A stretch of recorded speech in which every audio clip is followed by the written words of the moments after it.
The brass bell above the cafe door chimed as I pushed it open, Mila's small hand clutching mine.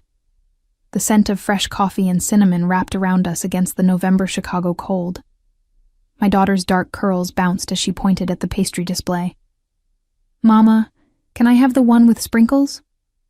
Her voice carried that particular pitch that meant she'd already decided. I smiled, despite my exhaustion. "After you eat something real first, Piccola." "I'm not Piccola, I'm big," she protested, using the Italian endearment I'd never been able to stop using, even after running. I scanned for an empty table, mentally calculating whether we had time before my shift at the flower shop. Mrs. Chen didn't mind if I was late, but I tried not to take advantage. She'd given me a job when I'd shown up 4 years ago, 6 weeks pregnant and terrified. Mila tugged my hand toward a window table. That's when I saw him. Time fractured. My breath caught, my feet rooting to the floor as if the earth had grabbed my ankles. Dante. He sat at a corner booth, laptop open, coffee cup halfway to his lips. 4 years had sharpened his features, cutting away any softness. His dark hair was shorter, styled back from a face carved from marble. Even in a simple black sweater and jeans, he radiated controlled danger. His eyes found mine across the cafe, and recognition hit him like a physical blow. The coffee cup froze midway to his mouth, his body going absolutely still. Storm gray eyes that had once looked at me with such intensity now pinned me in place. I saw shock, fury, and something raw flash across his features. "Mama?" Mila's voice seemed far away. Why did we stop? I couldn't move, couldn't breathe, couldn't do anything but stare at the man I'd run from 4 years ago, the father of the child whose hand I was crushing in panic. Dante stood, laptop forgotten. He moved with fluid grace, weaving between tables, eating up the distance too quickly. I should have run. Should have grabbed Mila and bolted. But my legs wouldn't cooperate, my body betraying me like my heart had 4 years ago. "Mama, who's that man?" Mila asked, her voice losing its playful tone. "Why is he looking at us like that?" Before I could answer, Dante was there, 3 feet away, close enough that I could smell his cologne, cedar, and something darker. His chest rose and fell with controlled breaths, his jaw tight, his hands clenched as if physically restraining himself. "Elena."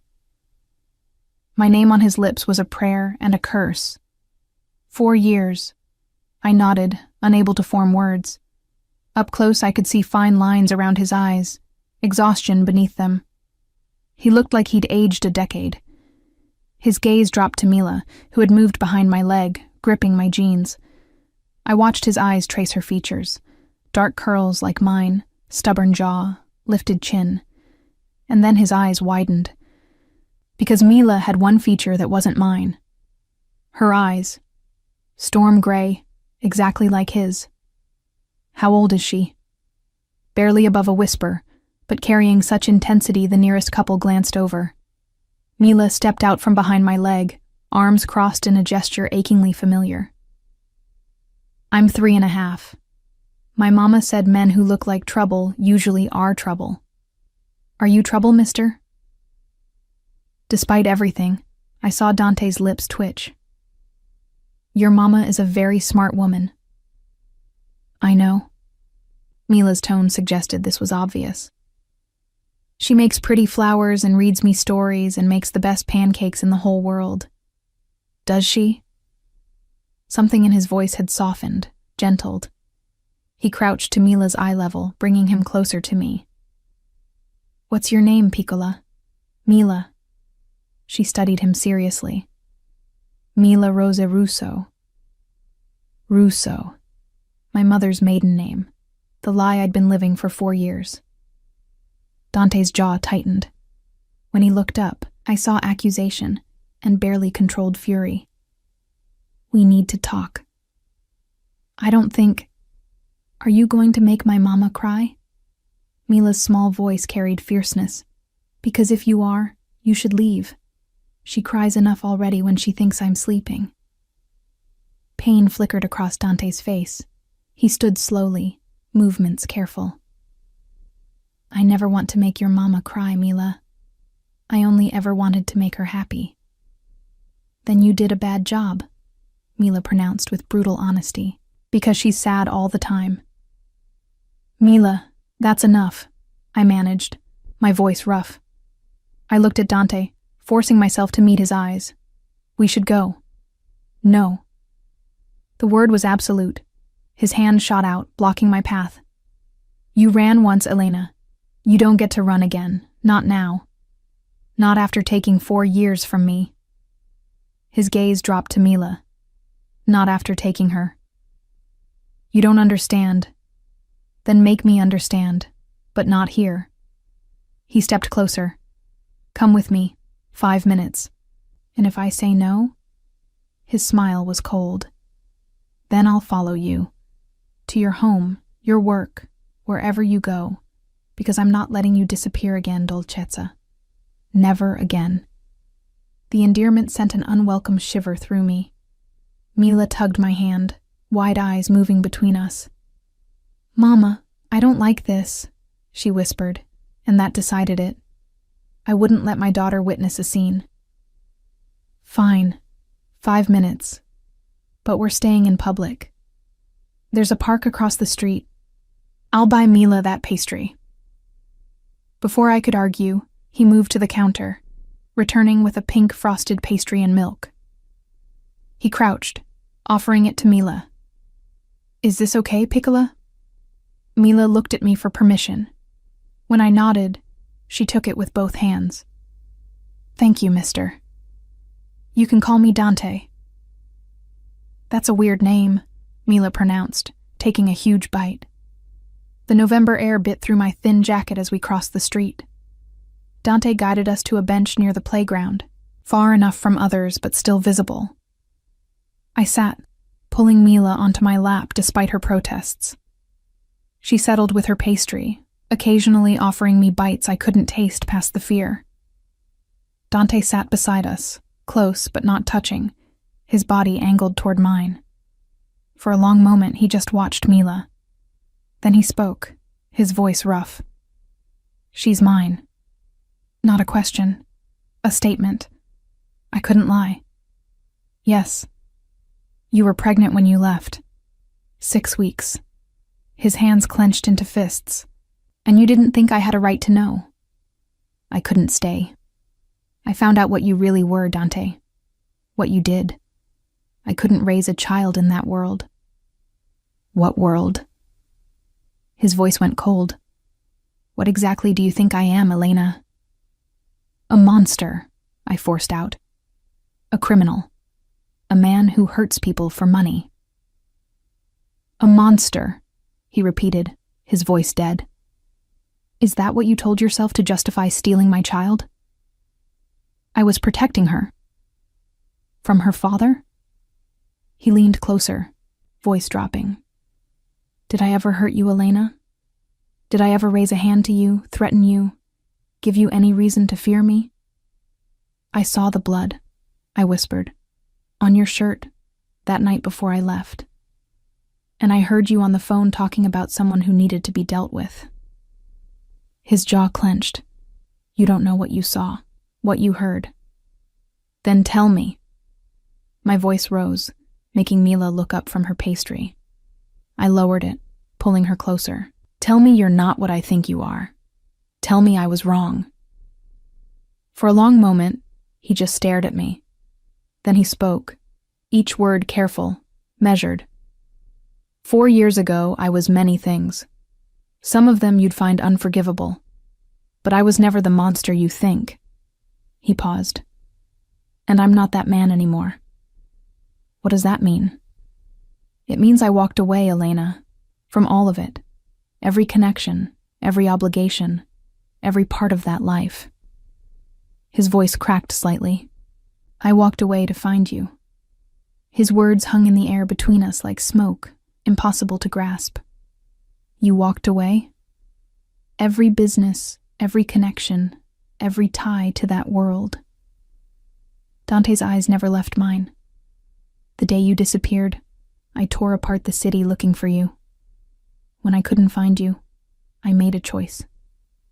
I could stay in that life and never sleep soundly again, or I could leave it all behind and search properly. You expect me to believe you just walked away from being... I glanced at Mila, who was watching us with interest while licking frosting from her fingers. From that life? Believe what you want. It's the truth. He leaned back, creating space that somehow felt more oppressive than his proximity. I liquidated everything, handed my territories to men who'd earned them, paid every debt, settled every obligation. It took 6 months before I was free to search for you without looking over my shoulder. And yet you found me in a random cafe. Something dark flickered in his eyes.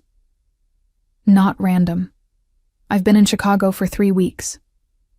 Cold dread settled in my stomach. 3 weeks? Did you think I wouldn't notice the woman buying wholesale flowers every Tuesday from Romano's Supply? The same woman who lives above the shop on Ashland Avenue, who takes her daughter to the park every Saturday morning at 9. My arms tightened around Mila. You've been watching us. Protecting you. His correction was immediate, firm. There are still people from my old life who might remember you, who might think you're leverage. Then staying away would protect us better. Would it? He shifted closer, voice dropping. Do you know that 3 days ago, a man followed you home from the grocery store? That he stood across the street for 20 minutes, watching your windows? My breath caught. I'd had that feeling, that prickling awareness of being observed. I'd dismissed it as paranoia, the same fear that had chased me for 4 years. One of mine dealt with it before you knew he was there. Dante's voice was matter of fact, as if he were discussing the weather. And the week before, someone tried to access your financial records. They wanted to know if you had family, resources, vulnerabilities. How do you... Because I have people monitoring for exactly these threats. People I trust to keep you safe, even if I couldn't find you myself. His eyes held mine. You've been protected this whole time, Elena. You just didn't know it. Mila squirmed in my lap, bored with adult conversation. Mama, can I go on the swings? I wanted to say no, to keep her close, but the playground was only 10 feet away, still visible. Stay where I can see you. She scrambled off my lap and ran to the swings, her earlier wariness forgotten in the lure of play. I watched her climb onto a swing, her small legs pumping to gain momentum. She's beautiful, Dante said softly. Strong, brave, like her mother. Don't. I couldn't look at him. Don't do that. Don't try to charm your way back into my life because you happened to help me once or twice. Once or twice? His laugh was bitter. Elena, there have been 14 incidents in 4 years. 14 times someone got too close, asked too many questions, showed too much interest. My people stopped all of them before they became problems. The number stunned me. 14. All those nights I'd lain awake, terrified, thinking I was safe when I'd actually been in constant danger. Why? The question came out broken. If you really walked away, why keep protecting me? Why not just let me go? Because you're mine. The words were simple, absolute. You were mine from the moment you smiled at me in that gallery. Mine when you let me take you to dinner. Mine when you fell asleep in my arms that first night. And I realized I'd never want anyone else. His voice roughened. Mine even when you ran, even when you hated me, even when you were carrying my child and too afraid to tell me. I'm not yours. I haven't been yours for 4 years. Haven't you? He turned to face me fully. Tell me you haven't thought about me. Tell me you haven't woken up reaching for me. That you haven't looked at our daughter and seen my face. That you haven't wondered what we could have been if you'd stayed. I couldn't. God help me. I couldn't lie about any of it. I see it in your eyes, Dolcezza. You never stopped being mine. You just convinced yourself you had to be afraid of me to keep her safe." His hand moved toward my face, hovering without touching. "But I would never hurt her. Or you. That's why I walked away from everything. To prove that you matter more than power, more than money, more than any empire I could build." "Mama!" Mila's voice carried across the playground. "Look how high I'm going." I waved, forcing a smile while my world tilted. "That's great, baby." "She calls you Mama in Italian sometimes," Dante observed. "Piccola, dolce, little endearments you probably don't even realize you use. Old habits, or maybe part of you never really left that life, that language. Me." He paused. "What else have you told her about her father?" My throat tightened. "Nothing. She knows I had to leave, that it wasn't safe to stay. She's 3. She doesn't understand complicated truths. Does she know she has a father who loves her, who would burn the world to keep her safe? She can't love what she doesn't know. Then let her know me." His voice carried such raw need it made my chest ache. "I'm not asking you to trust me immediately. I'm not asking you to forgive me for whatever you think I've done. I'm asking for a chance to be her father. And if I say no?"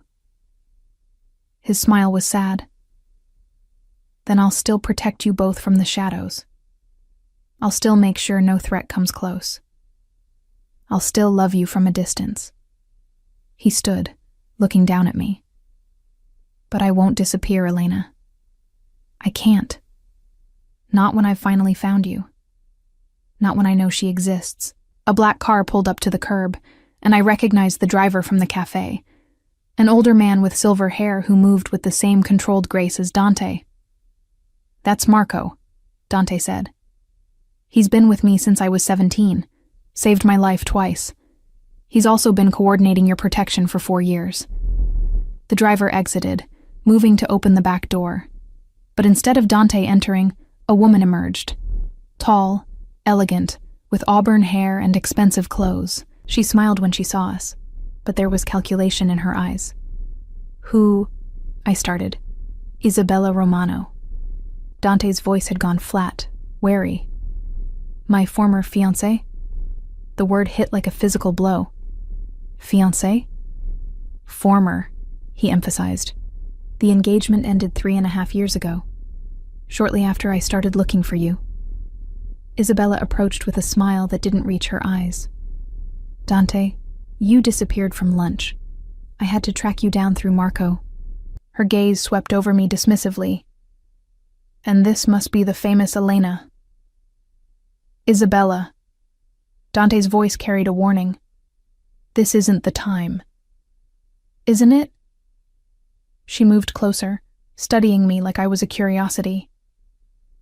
4 years we've all heard about the woman who broke Dante Vittorio's heart, the one who ran in the night. I have to admit, I expected someone more. Impressive. "Bella," Dante's voice went cold.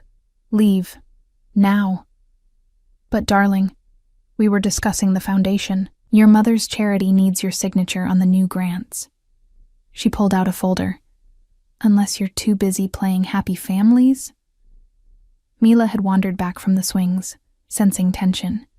She pressed against my leg, eyeing Isabella with suspicion. "Who are you?" Mila asked with her usual bluntness. "And why are you being mean to my mama?" Isabella's smile turned sharp. "I'm a friend of Dante's. An old, very close friend." "Dante doesn't need friends who are mean." Mila crossed her arms. "My mama says mean people are usually sad inside." Despite everything, I saw Dante's lips twitch.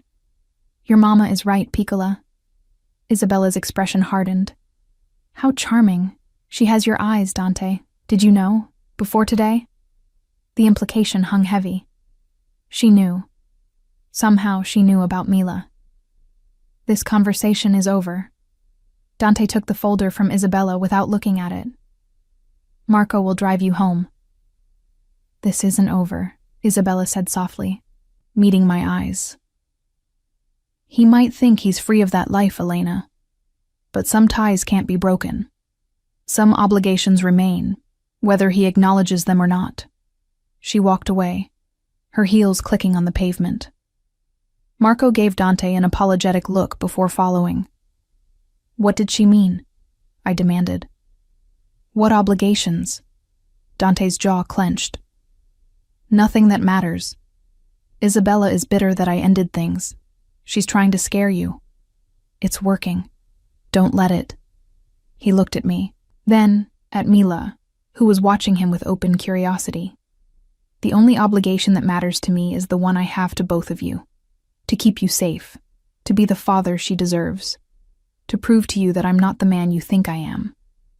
Mama. Mila tugged my hand. Is Dante going to stay? The question hung between us. I looked at my daughter, then at the man who'd claimed to walk away from everything to find us. The man who'd been protecting us in secret. The man whose eyes held such desperate hope, it made my heart clench. I don't know, baby, I said honestly. I don't know. The flower shop was quiet when we arrived 30 minutes later. Mrs. Chen looked up from arranging roses, her weathered face creasing with concern when she saw my expression. Elena, what's wrong? You look like you've seen a ghost. Not a ghost, I managed. Just the past catching up. She glanced at Mila, who was unusually quiet. Then at the street outside where Dante waited beside his car, giving us space, but making his presence known. That man. He's been watching the shop for days. I thought about calling the police. I hesitated, unsure how to explain. He's Mila's father. Mrs. Chen's eyes widened. The one you ran from? I nodded. Over 4 years, I'd told her fragments of the truth. Enough that she understood why I'd shown up pregnant and desperate. Not enough that she knew the full story. What does he want? To be in her life. To be in mine. I sank into the chair behind the counter, suddenly exhausted. He says he's changed. That he left everything behind to find me. Do you believe him? I don't know what to believe anymore. I watched Mila examine a bucket of sunflowers, her small fingers gentle on the petals. Part of me wants to run again, but another part. I trailed off. Wants to stay, Mrs. Chen finished softly. That's the part that never stopped loving him. Her words hit too close to truth. I'd spent 4 years trying to convince myself I hated Dante. That fear had replaced whatever I'd felt for him. But seeing him today, hearing the raw need in his voice, watching him look at Mila like she was the answer to every prayer he'd never known to make, it brought everything rushing back.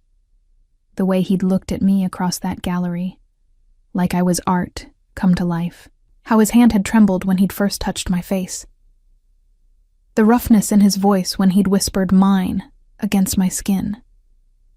The safety I'd felt in his arms. The certainty that nothing could touch me while he held me. Until I'd discovered what he really was. Mrs. Chen, I need to ask a favor. I met her kind eyes. Can Mila stay here for an hour? Just while I talk to him properly? I'll pay you for the time. Don't be foolish. Of course she can stay. She moved to Mila, already engaging her in choosing flowers for a special arrangement. Take all the time you need, dear. But Elena... She paused. Men like that don't change easily. Make sure you know what you're agreeing to before you agree to anything. Her warning echoed in my mind as I stepped outside. Dante straightened immediately, his eyes searching my face. Is she? She's fine. Mrs. Chen is watching her. I wrapped my arms around myself against the cold. You wanted to talk. So let's talk. Really talk. No more public parks or crowded cafes. Where? I hesitated. The thought of going anywhere private with him terrified and tempted me in equal measure. There's a coffee shop 3 blocks from here. Corner booth, public enough to be safe, private enough to be honest. He nodded once, falling into step beside me. We walked in silence, the November wind cutting between us. I was hyper-aware of him. His height, his heat, the controlled power in every movement. 4 years hadn't changed that. Hadn't changed the way my body responded to his proximity despite my mind's warnings. The coffee shop was nearly empty at this hour. Dante guided me to the back booth with a hand that ghosted near my lower back without touching, protective and possessive at once. When we sat, I wrapped my hands around the coffee cup a waitress brought, needing something to hold on to. "Tell me about the gallery," I said suddenly. "The night we met. Was any of that real?" Dante's eyes held mine. "All of it was real. I was there because I'd invested in the gallery. Antonio Romano, no relation to Isabella before you ask, is an old friend. He asked me to support the opening." He paused. "And then I saw you standing in front of that Monet reproduction. So absorbed you didn't notice anyone else. You were wearing a blue dress, too thin for the weather. Your hair was down. You were biting your lower lip the way you do when you're concentrating. The detail caught me off guard." "You remember all that?" "I remember everything about that night, Elena. How you jumped when I spoke to you. How you apologized for hogging the painting even though the gallery was half empty. How your eyes lit up when you talked about the way Monet captured light." His voice softened. "How you let me buy you coffee, then dinner, then walked with me until 2 a.m. because neither of us wanted the night to end. You lied about who you were." "I told you my name. I told you I ran businesses. I told you I came from family money." He spread his hands. "What I didn't tell you was where that money came from. What those businesses really were. Organized crime." I forced the words out. "You were a mob boss, Dante. You hurt people. I protected my family's interests, yes. I made hard decisions that kept the people I cared about safe." His jaw tightened. "Did I hurt people?" "Yes. People who hurt others first. People who dealt drugs to children. Who trafficked women. Who thought they could prey on the vulnerable without consequence. That doesn't make it right. I'm not claiming it does." He leaned forward. "But it's not the simple black and white you've painted in your mind. The world I came from, the choices I made, they were complicated, Elena. Made in a reality where the law couldn't or wouldn't protect the people who needed it. You had blood on your shirt," I whispered. "That night, I saw it when I was putting away laundry. And I heard you on the phone talking about someone who needed to be dealt with." Something flickered in his eyes. "The blood was mine. A business deal went wrong. Violence I didn't start but had to finish.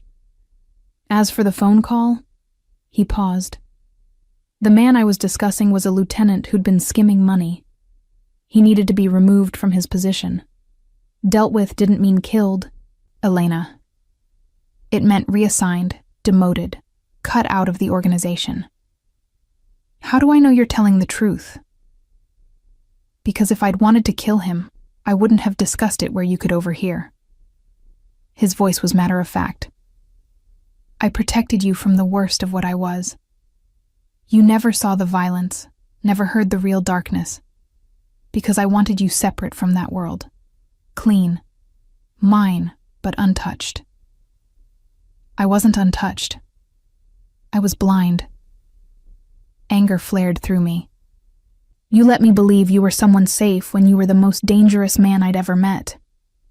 Was I dangerous to you?" He reached across the table, not quite touching my hand. "Did I ever raise my voice to you? Threaten you? Control who you saw or what you did? Make you afraid?" "No," I admitted. "But that doesn't mean—" "It means everything." His voice was fierce. "Whatever else I was, whatever darkness I carried, with you I was just a man in love. Desperately, completely in love with a woman who made me want to be better." The raw honesty in his voice made my chest tight. "Then why didn't you tell me the truth?" If you loved me so much, why let me find out that way? Because I was a coward.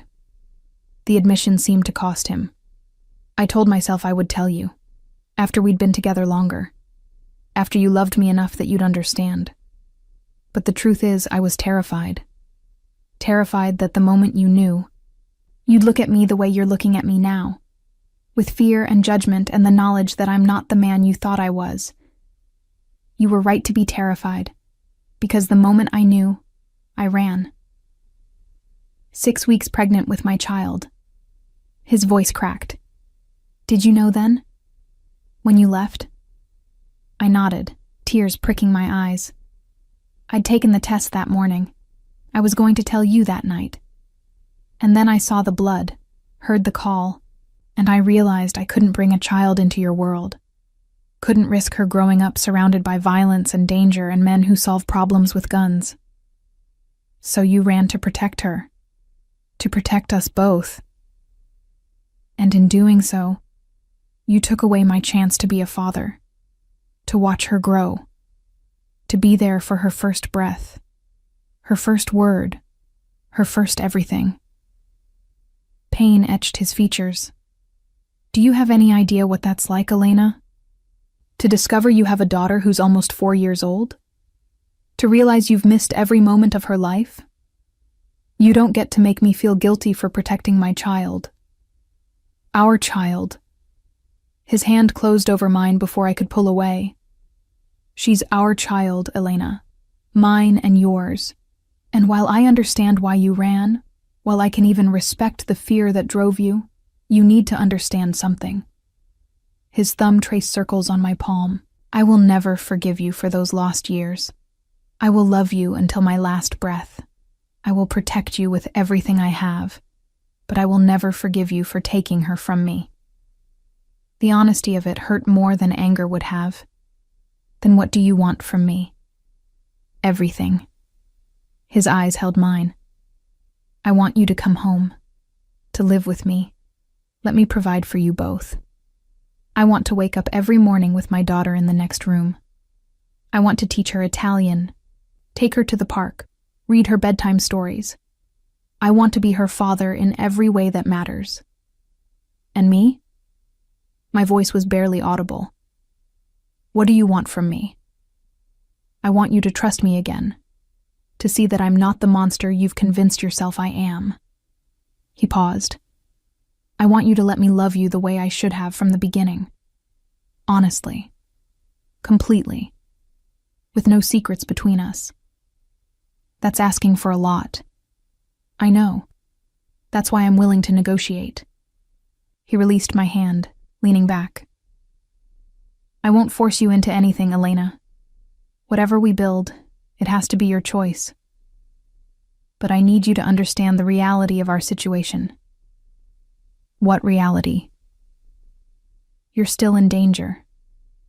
The people from my old life who know about you, who might remember the woman who disappeared, they're still out there. Some of them are contained. Others.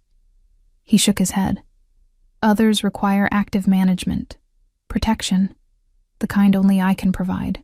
So this is protection or else? This is reality. His voice was firm. I can keep you safe from the shadows, but it's inefficient and leaves gaps. Or you can let me protect you properly. Live in my home, under my watch, where I can ensure no threat comes within a mile of either of you. That sounds like a prison. It sounds like safety. He met my eyes. And it sounds like a chance for our daughter to know her father, for us to be a family. We're not a family. We're strangers who share DNA with a 3-year-old. Then let's stop being strangers. His voice softened. Move in with me. 6 months. If after that time you still want to leave, I'll set you up somewhere safe with security that won't intrude. I'll visit Mila on scheduled days. I'll give you the space you need. But give me 6 months to prove I'm not the man you fear. 6 months. Half a year to either rebuild trust or confirm my worst fears.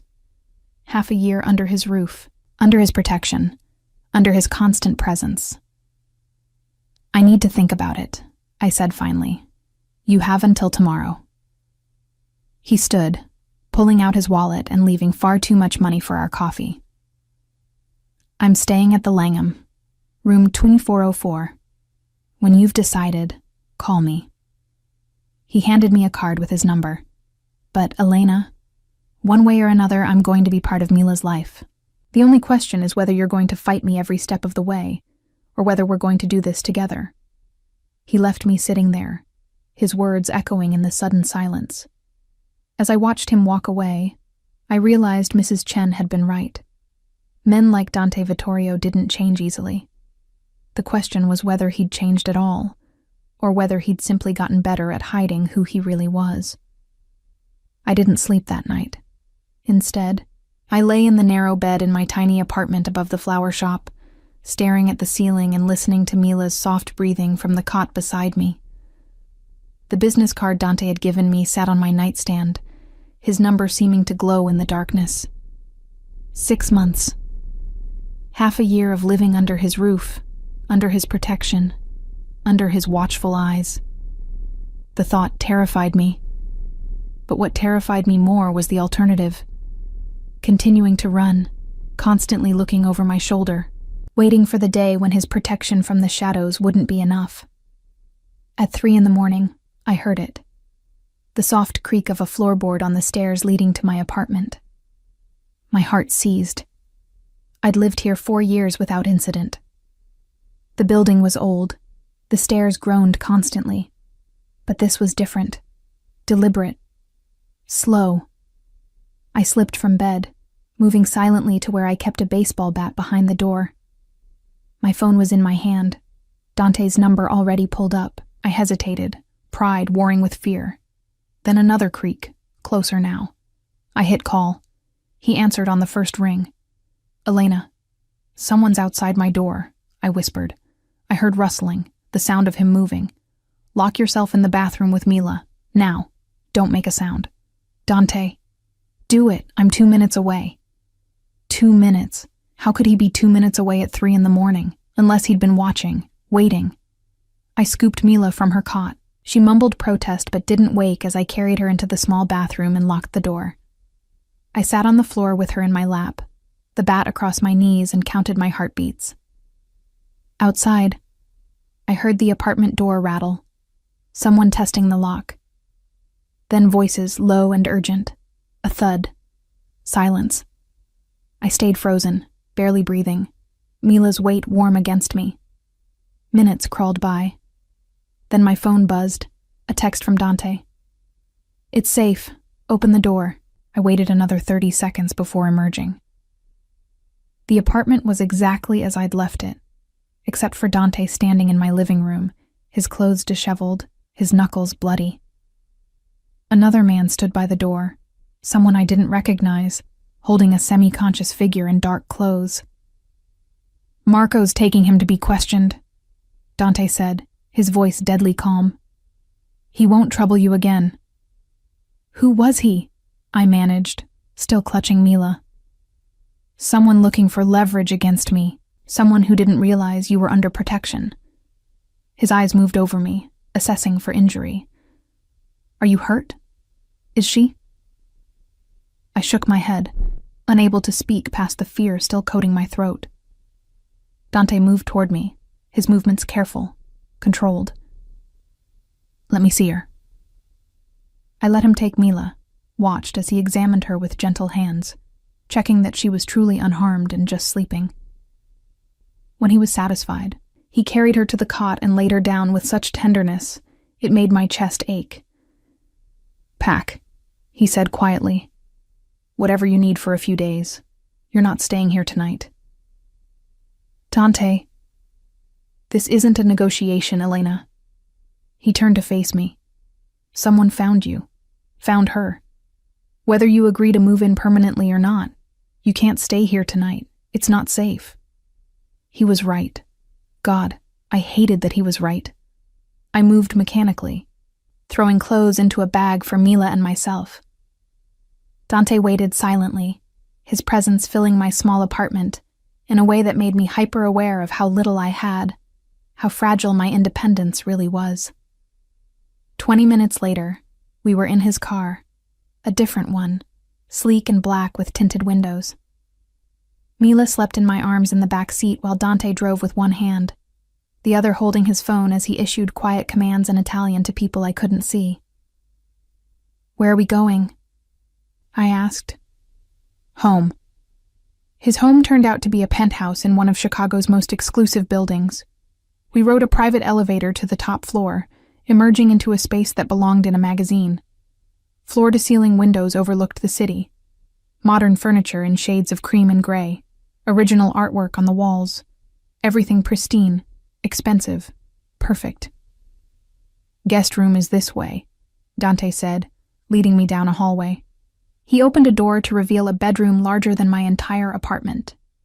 A king bed with white linens, an attached bathroom in marble and glass, a closet that could fit my entire wardrobe 10 times over. "There's an adjoining room," he continued, opening another door. "I thought Mila could sleep here, so you'd both have space but still be close." The smaller room was already furnished as a child's bedroom, pink and white, with a twin bed, toys on shelves, stuffed animals arranged carefully, as if he'd been preparing for this moment. "How long have you known?" I asked, laying Mila on the bed. "That you might come? Or that you might need to?" He watched me tuck blankets around our daughter. "I've been ready since I found you 3 weeks ago." I turned to face him. "This is insane. All of it. Moving in, living here, pretending we're some kind of family. We are a family," he interrupted. "Whether you accept it or not, whether you want it or not. She's mine. You're mine. And I protect what's mine." "Stop saying that," I said, exhaustion making me sharp. "I'm not yours. I'm not anyone's." "Aren't you?" He moved closer, his presence overwhelming in the quiet room. "Tell me you haven't thought about me these 4 years. Tell me you didn't call me first tonight when you were afraid. Tell me you don't still feel this." His hand reached up, not quite touching my face. This pull between us, that time and distance, haven't broken. I couldn't. God help me, I couldn't lie about any of it. 6 months, he said softly. That's all I'm asking. Let me keep you safe. Let me be Mila's father. Let me prove I'm worth trusting again. His voice dropped lower. Let me prove I never stopped loving you. Love isn't enough, I whispered. Not when everything else is broken. Then let me fix it. His thumb traced my cheekbone without permission. Familiar and possessive at once. Let me fix us, Elena. Starting with keeping you alive. The reminder of the threat, of the man who'd been outside my door, made my decision for me. 6 months, I agreed. But I have conditions. Name them. Mila comes first, always. If being here puts her in danger, it won't. This building has security that rivals the White House. No one gets up here without clearance. No one gets close to her without going through me. Second condition, I keep working at the flower shop.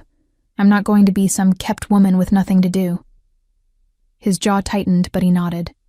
With security. Third, you don't lie to me about anything. I want to know what threats exist, what you're doing about them, everything. Agreed. He paused. But I have conditions too. Of course he did. What? You don't run again. If something scares you, you come to me, you talk to me. You don't disappear in the night with my daughter. Fair enough. Okay. Second, you let me provide for both of you. Proper clothes, food, security, education for Mila. No more living paycheck to paycheck. No more worrying about rent. My pride bristled, but I swallowed it. Fine. Third, his eyes held mine. You give us a real chance. Not just coexistence under the same roof.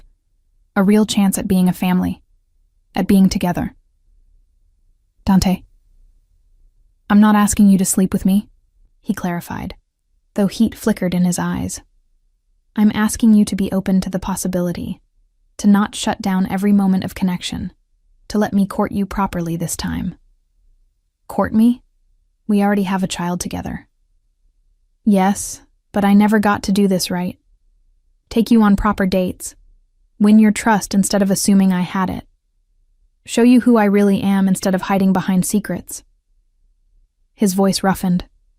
Let me earn you, Elena, the way I should have from the beginning. The vulnerability in his voice undid something in my chest. This powerful, dangerous man asking permission to court me like a lovesick teenager. It should have been ridiculous. Instead, it was devastatingly sincere. 6 months, I repeated, and then we reassess. 6 months, he agreed. Relief flickered across his features. You should rest. It's late and you've had a shock. We can discuss details tomorrow.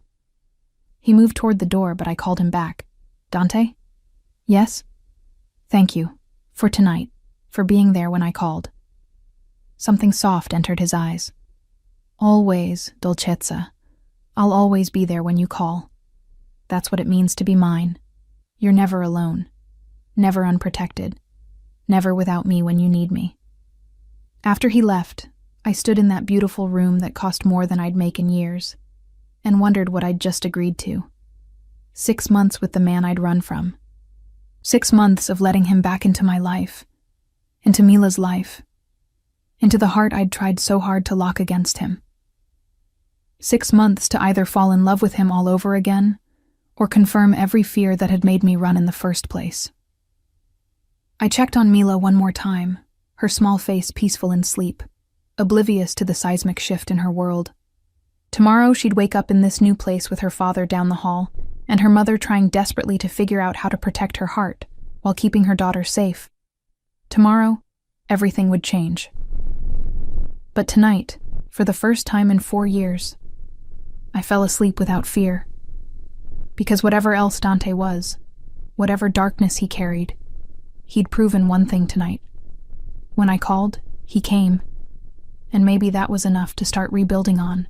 Mila woke me at 7 with the kind of shriek reserved for discovering something magical.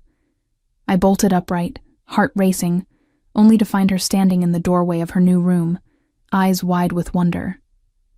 Mama, there's a balcony with a slide, and the bathroom has a tub big enough to swim in. And look.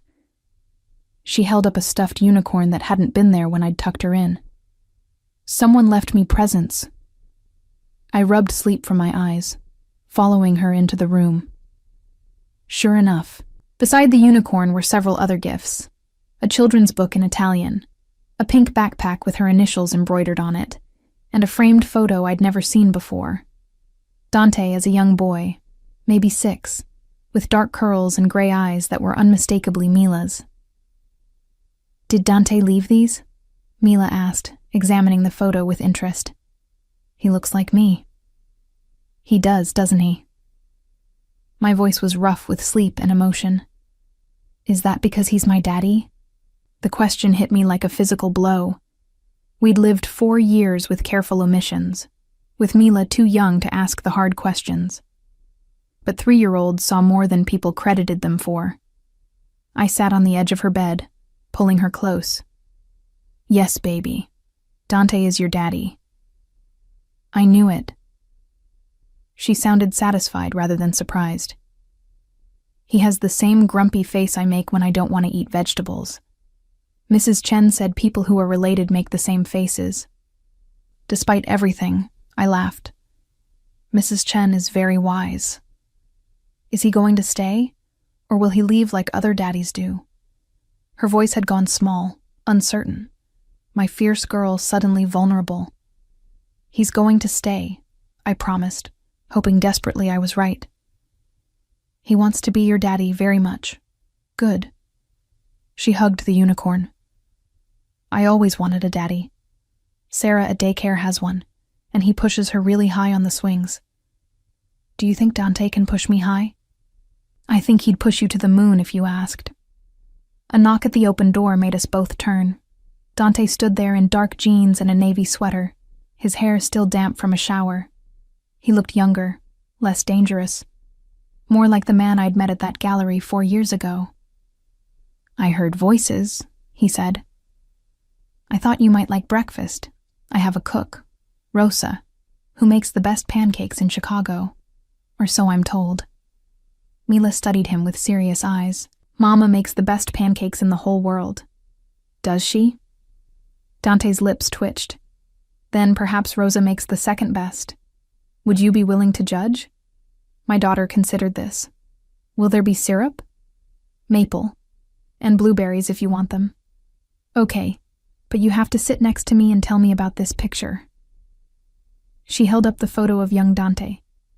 "Mama says you're my daddy because we make the same grumpy face." Something vulnerable flickered across Dante's features. "I'd like that very much, Piccola." Breakfast was surreal. The dining room overlooked the city, morning light streaming through floor-to-ceiling windows. Rosa, a grandmother Italian woman with kind eyes, served pancakes that were indeed incredible, though I'd never admit it. Mila chattered about everything, her initial wariness of Dante melting with each answer he gave to her endless questions. "Why is your hair so dark?" "Mine is too. Mama says it's from someone in our family. My mother had dark hair. She was from Tuscany. That's a place in Italy. You're part Italian, Piccola." "Am I part princess too?" "Sarah says all girls are princesses.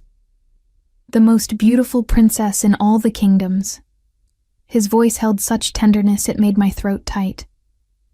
I watched them together, seeing the easy way Dante handled her questions, the genuine interest in his eyes. This wasn't a man tolerating a child. This was a father desperate to know his daughter. After breakfast, while Mila watched cartoons, Dante pulled me aside into his office. The space was masculine, elegant, dark wood and leather with walls lined with books in English and Italian. "We need to discuss security," he said, opening a laptop. "I want you to understand what you're dealing with. The man last night was a scout, someone testing whether the rumors about you were true, whether you'd be useful leverage." His jaw tightened. "He won't be testing anything again." But he wasn't alone. He pulled up surveillance photos on his screen. Men I didn't recognize, watching the flower shop, following me to the park, standing outside Mila's daycare. "These are all from the past 3 weeks, Dante said. "Since I found you. My presence here drew attention, made certain people curious about why I'd left my old life to live in Chicago. So this is your fault." Anger flared through me. "If you'd stayed away, they'd have found you eventually anyway. Isabella Romano has been asking questions, spreading rumors. She's bitter about our broken engagement and looking for ways to hurt me." He clicked to another photo. Isabella in a restaurant, leaning close to a man whose face was shadowed. "She's been meeting with some of my old enemies, telling them about you." "Why would she do that?" "Because some women measure love by obsession. When I ended things with her to search for you, she took it as rejection. Now she wants to prove I made a mistake." His voice went cold. "She's miscalculated. Badly. What are you going to do? Handle it." He closed the laptop. "But I need you to understand, this isn't going away. These threats, these people who see you as leverage, they're persistent, which is why you need to stay here, under protection, until I've neutralized every source of danger." "How long will that take?" "Weeks, maybe months." He moved closer. "But I meant what I said, Elena. You're safe here. This building has security protocols that make it nearly impossible to breach. Marco coordinates a team that monitors every entry point. No one gets close without me knowing. That sounds like a prison. It sounds like keeping you alive." His hand cupped my face, thumb tracing my cheekbone. "I won't apologize for that, for protecting what's mine." There's that word again. "It's the truth." His eyes held mine. "You became mine the moment you smiled at me in that gallery. Mine when you let me take you home that first night. Mine when you got pregnant with my child. And you'll be mine forever, Elena, whether you accept it or not. That's not how love works. You can't just claim someone, can I? He leaned closer, his breath warm against my skin. Tell me you don't feel it, this pull between us. Tell me you didn't sleep better last night than you have in 4 years, because some part of you knew I was watching over you. I couldn't, because he was right. I had slept better, had woken without the usual knot of anxiety in my stomach, had felt, for the first time in years, truly safe. 6 months, I reminded him, my voice unsteady. That's all I agreed to. Then I'll make every day of those 6 months count. His lips brushed my forehead, a promise and a warning. I'll show you who I really am, Dolcezza. Not the monster you've imagined, but the man who loves you so desperately he walked away from everything to find you. Before I could respond, Mila's voice rang out from the living room. Daddy, come watch this part. The princess is fighting a dragon. Daddy. She'd called him Daddy so naturally, as if she'd been doing it her whole life. I saw the word hit Dante like a physical blow, his eyes closing briefly as emotion flickered across his face. You should go, I said softly. She's waiting. He hesitated, his hand lingering on my face. Tonight, after she's asleep, we need to talk. Really talk. About us. About what comes next. Dante. No more running, Elena. You promised. His thumb traced my lower lip. Tonight. He left me standing there, heart racing, as he went to join our daughter. Through the doorway, I watched them curl up on the massive couch together, Mila explaining the intricate plot of her cartoon while Dante listened with complete attention. They looked right together. Natural. Like this was how it was always meant to be. And that terrified me more than any threat from his past, because it meant the life I'd built without him, the carefully constructed independence, the protection through distance, was crumbling, being replaced by something new. Something that involved trusting the most dangerous man I'd ever met with, not just my safety, but my heart. That night, after I'd tucked Mila into bed, after she'd insisted Dante read her a story, after she'd fallen asleep holding his hand, after I'd seen the raw wonder on his face at being trusted with that simple intimacy, I found him on the terrace. He stood at the railing, looking out over the city, a glass of amber liquid in his hand.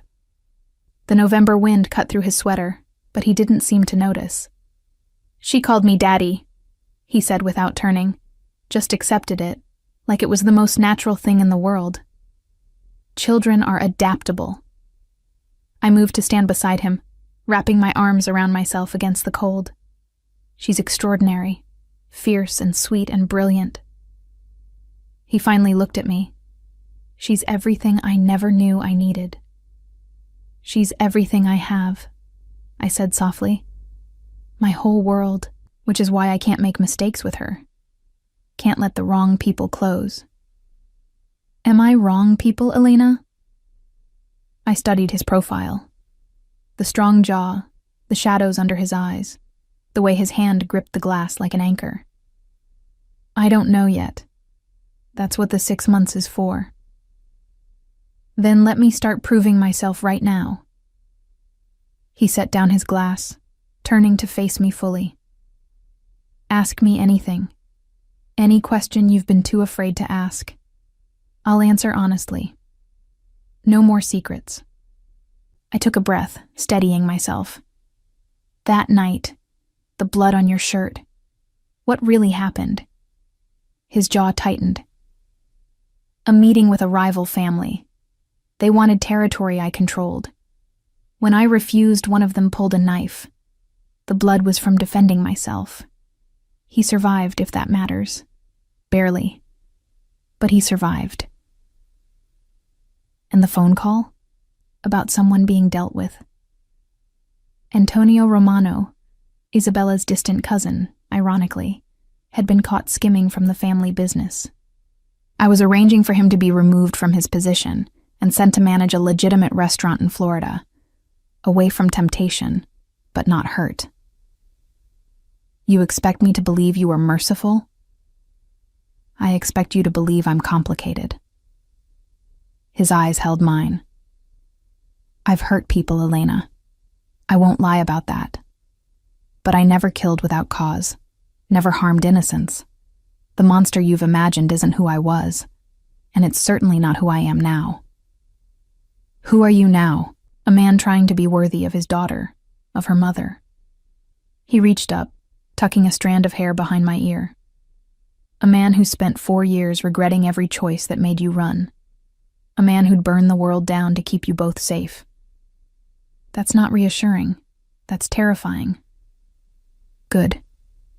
His thumb traced my jawline. You should be a little terrified of how much I love you, of what I'd do to protect you. Because it means nothing. Not my past, not my reputation, not even my life. Matters more than keeping you safe. His words should have been a warning. Instead, they felt like a vow. And as he pulled me closer, his warmth chasing away the November cold, I realized I was already falling. Again. Still. Always. 3 weeks into our arrangement, I woke to Mila climbing into my bed, her small body trembling. Mama, I had a bad dream. About the mean lady. I pulled her close, stroking her curls. What mean lady, baby? The one with red hair. She came to my school yesterday. She said she was Daddy's friend, but her eyes were scary. Mila burrowed against me. She asked if I liked living with Daddy, if you were happy. Ice flooded my veins. I grabbed my phone, ignoring the early hour, and called Dante. He answered immediately. Isabella went to Mila's school, I said without preamble. Yesterday. She talked to her. The silence on the other end was absolute and more terrifying than shouting. I'll be right there. He appeared in my doorway 2 minutes later, already dressed despite the 5 a.m. hour. His face was a mask of controlled fury. Mila, he said gently, crouching beside the bed. Can you tell me exactly what the lady said?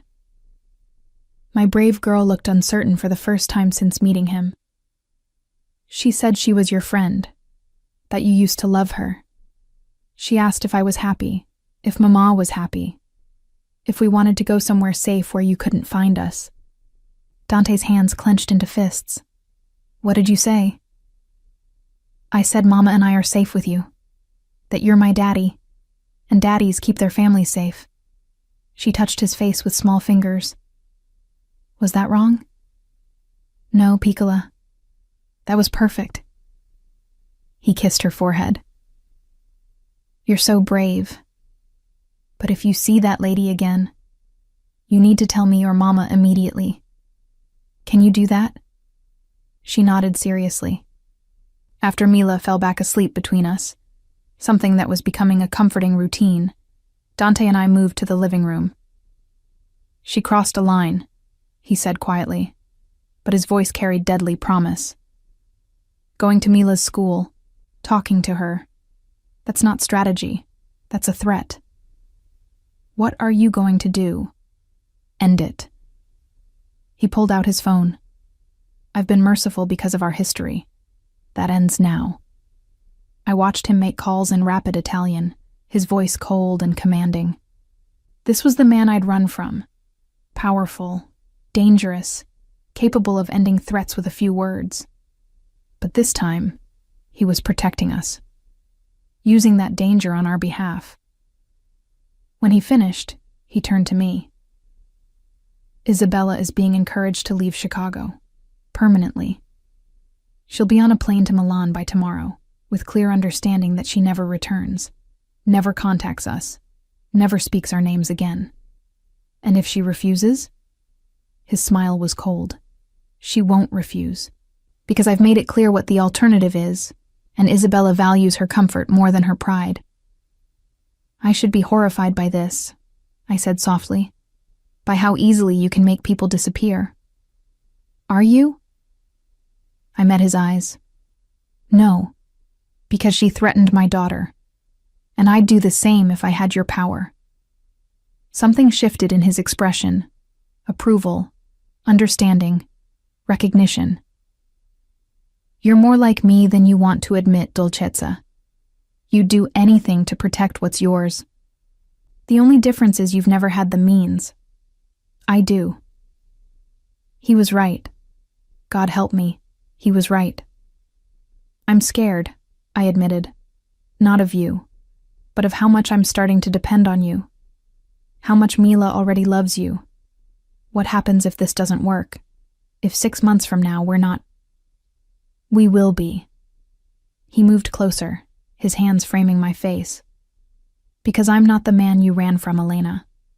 I'm the man who spent 4 years becoming worthy of you, who walked away from everything to prove you matter more than power, who'd burn the world down before letting anyone hurt you or our daughter. You can't burn the world for me. Watch me. His thumb traced my lower lip. I love you. I've loved you since that gallery. I loved you while you ran. I loved you while I searched. And I'll love you until my last breath. That's not changing. The only question is whether you'll finally let yourself love me back. I never stopped, I whispered, the truth escaping before I could stop it. That's what terrified me. I ran from you, but I couldn't run from loving you. Every time I looked at Mila, I saw you. Every time she made your grumpy face or showed your stubborn streak, I fell in love with you all over again through her. His eyes closed briefly, emotion flickering across his face. Say it again. I love you. I tried not to. Tried to hate you, fear you, anything but this. But I love you, Dante. Completely. Desperately. Even when it terrifies me. He kissed me then, deep and claiming and absolutely certain. Not the gentle kisses we'd shared over the past weeks, but something fierce and possessive that made my toes curl and my heart race. Mine, he breathed against my lips. Finally, completely mine. Yours, I agreed, surrendering to what had always been inevitable. Always yours. 2 weeks later, we went to the park, our first real outing as a family. Mila ran ahead toward the swings while Dante and I followed, his hand warm in mine. There's something I want to ask her, he said quietly. But I need your permission first. What is it? He stopped walking, turning to face me. I want to ask if I can officially be her father. Not just in fact, but in name.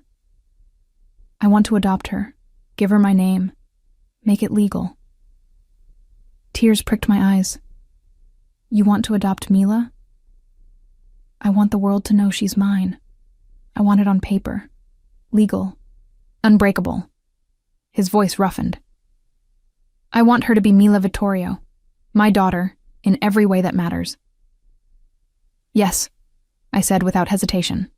Yes, absolutely yes. Relief flooded his features. Then let me ask her. We found Mila on the swings, pumping her legs to go higher. Dante crouched beside her, slowing the swing gently.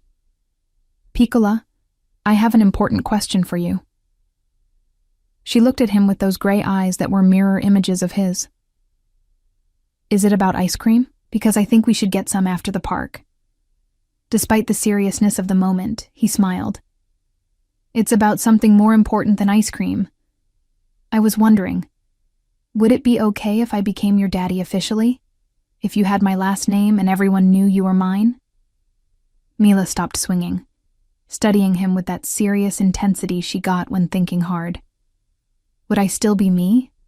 Mila? Yes. You'd be Mila Vittorio. Still you, just with my name. And you'd be my daddy forever? Not just visiting sometimes? Forever, he promised. Every day, every night, every moment you needed me. She considered this, then rolled her eyes in a gesture so exactly like him, it made me laugh through my tears. Well, obviously yes. I've been waiting for you to ask. She crossed her arms. Took you long enough. Dante's laugh was startled and genuine. He scooped her up, holding her close as she wrapped her arms around his neck. You're absolutely right, Piccola. I should have asked sooner. That's okay. She patted his shoulder consolingly. Grown-ups are slow sometimes. Mama says it's because they think too much. Over her head, Dante's eyes met mine, full of love and gratitude and promise. This man who'd commanded an empire now undone by a 3-year-old's acceptance. Can we get ice cream now? Mila asked. All this daddy business is making me hungry. Absolutely. He set her down but kept hold of her hand. What flavor? All of them, she declared, already pulling him toward the ice cream vendor. I followed, watching them together, my fierce, stubborn daughter and the dangerous man who'd torn his world apart to find us. The man who'd proven that love wasn't about pretty words or easy promises, but about showing up, protecting, choosing us every single day. That night, after Mila was asleep, after ice cream and stories and her insistence that Dante needed to sleep closer because daddies should be close to their families, he found me on the terrace. Thank you, he said simply, for giving me this, for letting me be her father, for trusting me with both of you. Thank you for not giving up on us, for searching when I ran, for becoming the man I needed you to be. He pulled me close, his arms warm against the night. I meant what I said 4 years ago, even if I said it badly. You're mine, Elena. Mine to love, mine to protect, mine to cherish. And I'm yours, completely and forever. Forever, I agreed, tilting my face up for his kiss. Behind us, through the glass, I could see Mila's room where our daughter slept peacefully. Safe, loved, protected by a father who'd moved heaven and earth to find her. 4 years ago, I'd run from this man in terror. Now I was running toward him, toward us, toward the family we'd become despite everything, and I'd never felt more free.